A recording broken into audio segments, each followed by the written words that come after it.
एक दिन यकायक बहुत जल्दी में वह पादरी के पास पहुंचा और बोला, मेरा लड़का हुआ है और उसका नामकरण संस्कार कराना चाहता हूँ। उसका नाम क्या रखेंगे?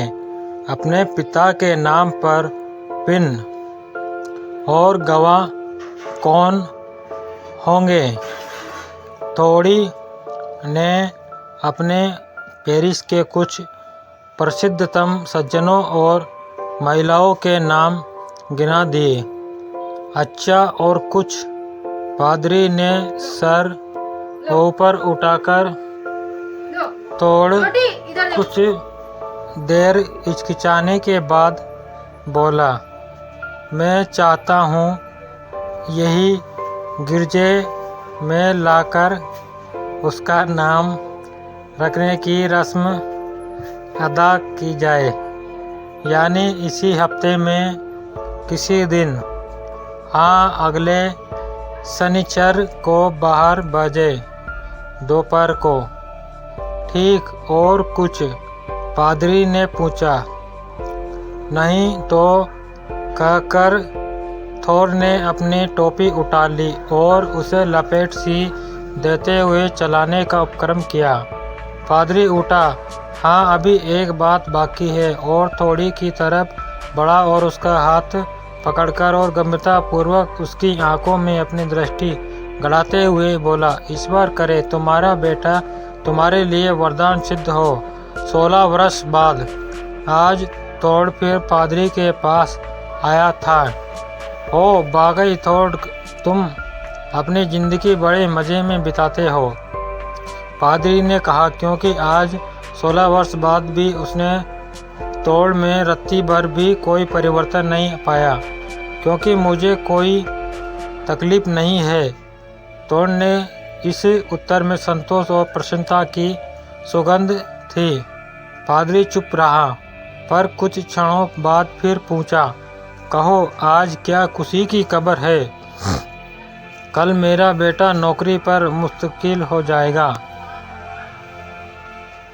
बड़ा होनहार बेटा है और मैं पादरी को तब कोई दक्षिण नहीं देना चाहता जब तक कि मुझे यह न मालूम हो जाए कि गिरजे में बेटे को कौन सा स्थान मिलेगा।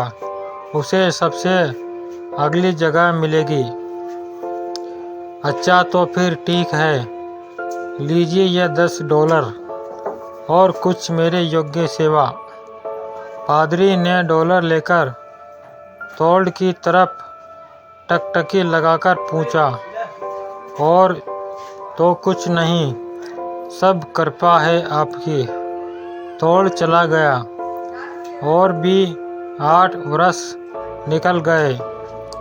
एक दिन पादरी साहब के कमरे के बाहर बड़ा शोर सुनाई पड़ता था, क्योंकि बहुत से लोग गिरजे में आ रहे थे। उन सबके आगे आगे थोड़ था। पादरी के कमरे में सबसे पहले थोड़ गुस्सा। पादरी ने नज़र ऊपर उठाई और पहचान लिया। आज तो तुम बड़े टाट के साथ आए हो थोड़, कहो क्या मामला है? मैं इसलिए आया हूँ कि मेरे बेटे पर विवाह संबंधी नियम लागू कर दिया जाए, क्योंकि गद्धमद की लड़की कैरिन स्टोलिनदेन से उसकी शादी पक्की हो गई है। गद्धमद यह रहे, उसने अपने पास ही खड़े हुए एक सज्जन की ओर इशारा करके कहा, ओ तब तो वह इस पेरिस की सबसे धनी लड़की है। सुनतो तो हूँ।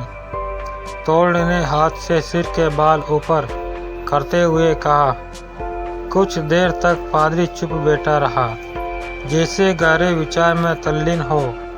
फिर अपने रजिस्टर में बिना कुछ बोले उन लोगों के नाम लिख लिए और वहाँ पर गद्धमद और थोड़ ने $3 मेज कर दिए। दस्तखत करने के बाद तोड़ ने $3 रोज पर रख दिए। मैं सिर्फ एक ही ले सकता हूँ, पादरी ने कहा। सो तो ठीक है, पर तुम मेरा इकलौता बेटा है। बिल्कुल इकलौता, इसलिए मैं उसकी शादी भी जरा शान के साथ करना चाहता हूँ। और तब पादरी ने नौवे $3 स्वीकार कर लिए। तोड़, आज तुम तीसरी बार अपने बेटे की वजह से आए हो, लेकिन अब तो मैं उससे निपट गया, तोड़ ने कहा और अपनी पॉकेट बुक बंद करते हुए धन्यवाद देकर चला गया और उसके साथी भी पीछे पीछे चले गए।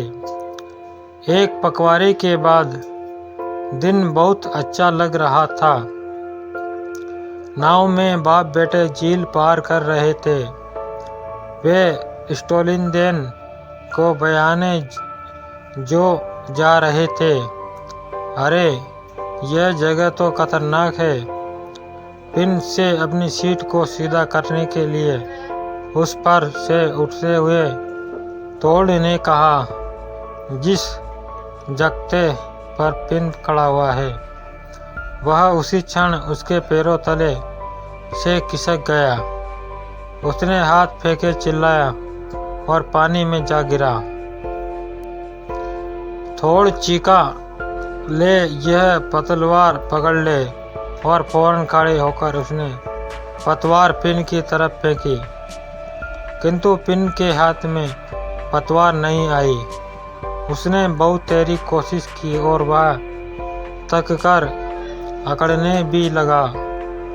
अच्छा, जरा ठहरो, घबराओ नहीं, तोड़ ने आश्वासन दिलवाया और नाव को उसकी तरफ खींचने लगा।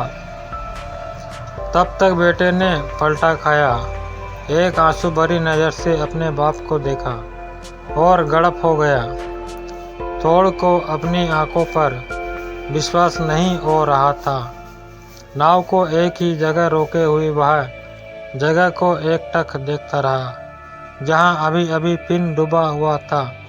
जैसे उस जगह को एकटक देखता रहा जहां अभी अभी पिन डूबा था, जैसे वह इंतजार कर रहा था कि अभी हाल ही में मेरा ऊपर निकल गया। उसी जगह पर पानी में कुछ बुलबुले उठे, कुछ और उठे और फिर एक बड़ा सा बुलबुला उठा और फूटक गया। झील की सतह फिर दर्पण की तरह स्वच्छ और निर्मल हो गई। 3 दिन और 3 रात, न कुछ खाया न जरा भी सोया, बराबर उसी तरह के चारों तरफ नाव में तोड़ चक्कर काटता रहा। बेटे की लाश तो अभी तक नहीं मिली थी उसे। तीसरी रात खत्म होते होते लाश ऊपर उतर आई। उसे गोद में लेकर वह पहाड़ी की ऊपर अपने बाग की तरफ चला। करीब करीब 1 साल बाद पतझड़ की वह शाम, कमरे के बाहर दालान में कुछ आहट सुनाई पड़ी, जैसे दरवाजे की कुंडी खटखटा सा रहा था। पादरी ने जाकर दरवाज़ा खोल दिया। नमस्कार दोस्तों, अगर ये कहानी आपको अच्छी लगी हो तो चैनल को सब्सक्राइब कर ले, बेल आइकन पर प्रेस कर ले और एक लाइक कर दीजिए।